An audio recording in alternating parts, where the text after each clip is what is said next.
Live from the world's capital markets, here are the latest financial headlines brought to you by News Factory. Hello and welcome to Friday's Daily Financial Report. The dollar-yen pair fell 0.4% in the last session.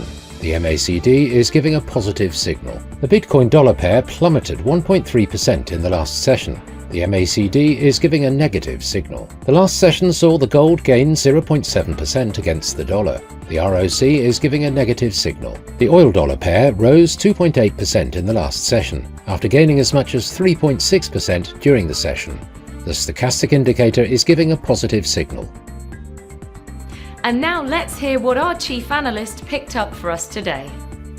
Wall Street's main indexes were slightly lower as investors looked to higher than expected inflation and employment claims for indications on the health of the US economy and the path for interest rates.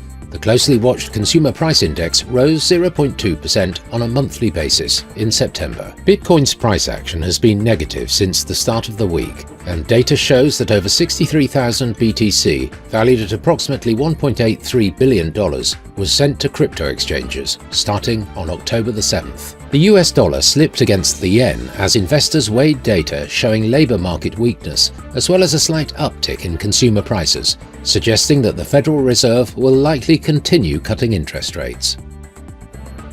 Those were today's major economic events, and now moving on to world financial headlines.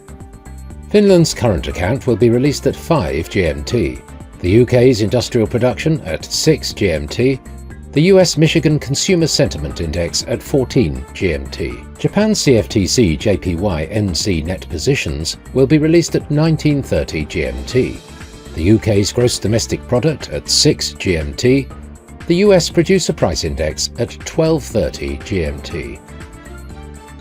We hope that you've enjoyed Friday's Market Outlook. On behalf of all of us here, we wish you a productive trading day.